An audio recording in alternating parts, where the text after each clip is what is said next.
Hello, my beautiful souls. Welcome sa ating tarot reading sessions. Keep in mind, general reading po ito. Maring mag-resonate, maring hindi. Kunin nyo na lang po kung para sa inyo and leave the rest. Maring mag-shift ang energies or magkabaliktad ang sitwasyon. Kaya kayo na pong bahala kung saan kayo nakalugar sa reading natin. So, let's see.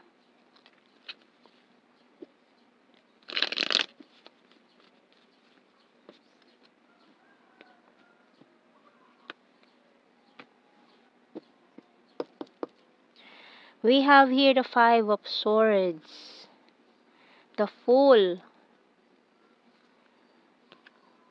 Queen of Swords, and the Six of Wands, Two of Cups, Ten of Cups, the Hangman, and Ten of Wands. Bottom card is the Four of Cups. Okay.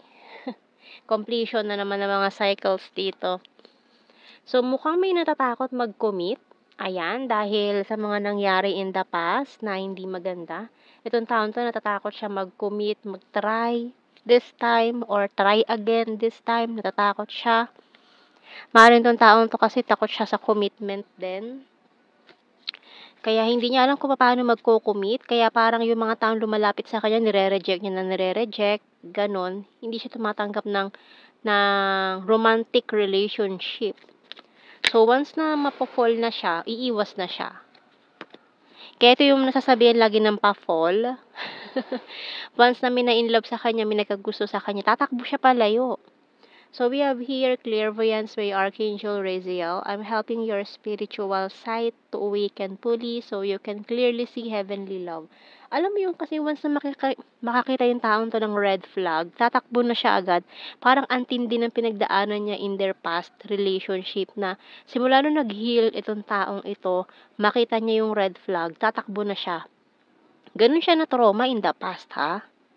Parang ayaw na niyang maulit yung mga nangyari noon na para siyang flagpole, tinatanggap lang niya yung mga red flags, winawagayway pa niya, ganyan. Pero ngayon nung natuto siya, na nag-heal siya, ay grabe, hindi mo na siya makilala.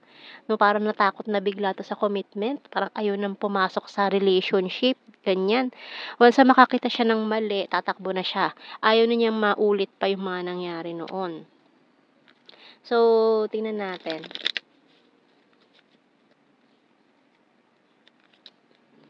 So, matindi mga pinagdaanan nitong taong to.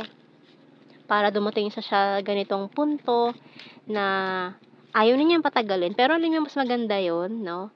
Mas maganda yun na sa una pa lang, magkaalaman na para alam niyo kung mag-work out kayo or baka sa una pa lang, malalaman niyo na agad yan kung makiklik kayo. Kaya dapat hindi niyo tinatago, hindi kayo nagpapanggap.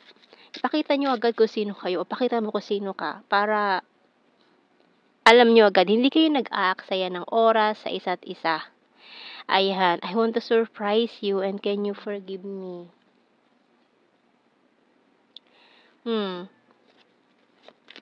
So, it's too late to apologize, ganon.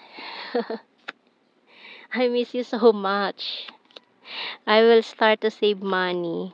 Honesty is the best policy. Tired and need rest. So, pagod na talaga itong taong ito sa mga loko-lokong tao, no? Na bibigyan mo ng time, mag-i-invest ka ng feelings, tapos, eventually, magbabago, aalis. No, you're my rest and my healer, it's a disaster. Natuto na talaga, very good. We're compatible to each other. So, may isang tao dito na maaaring ginawan ka ng hindi maganda, ang humihingi ng tawad sa'yo. No, namimiss ka niya, ganyan. Pero dahil nga paranoid ka na ngayon, natuto ka na, alam mo na yung gagawin mo, parang tinataasan mo na lang siya ng kilay, parang hindi ka naniniwala sa sinasabi niya, ganon. Ganon nakatindi ang trust issues mo ngayon. So, which is a good thing no na naninigurado ka na. Kumbaga, yung survival instincts mo is talagang sumisipa to the highest level. Kaya kunting kaluskus dyan, nagpa-panic mode ka. Hindi naman nagpa-panic, pero alert. Yun ang maganda doon. Alert. Alert ka lagi, no?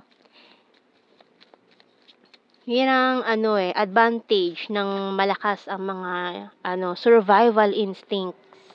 Kahit saan ka ilagay, mabubuhay ka. Ayan, we have here key medication kasi ayun na nga, simula na nag-heal ka, na matuto ka sa mga lessons na ibinato sa'yo ng mundo, na bumangon ka ng mas stronger ngayon. So, alam mo na wais ka na ngayon no? Alam mo na yung gagawin mo. Hindi ka na basta-basta mauuto ng kahit na sino, and I'm proud of you for that, no? So, we have here airplane, traffic lights, lighthouse, and music. So, kumbaga, peaceful na yung buhay mo. Pakinig-kinig ka na lang ng music. Wala ka nang pakialam sa mga tao. Kumbaga, yung mga, mo is go with the flow ka na lang. Coins. Kasi napagod ka na dito sa mga energy ng mga karmic no? Nakakapagod, nakaka-drain. Alam mo ko, lalo na kapag yung tao is energy vampire, maka-experience ka ng mga energy vampire. Nako, ayan ang mangyayari sa'yo talaga, Oh, tired and need rest and disaster talaga yan. So, ang hirap makipag-deal sa mga energy vampire. So, kuha tayo ng mga messages dito. Finding out the truth crushed me. Sometimes I stay awake thinking about you. I couldn't let you get close to me. I'm grateful for the spiritual lesson. Ayun, mga lessons na natutunan mo. Just being near you is intoxicating. I'm becoming a better person. I bury myself in work to forget you, and I hid who I really am from you. Bottom card, I want to feel that way again. So, kuha tayo ng initials. G. Oops. J, Z. F. M. Y, L. T, X, D. Bottom card.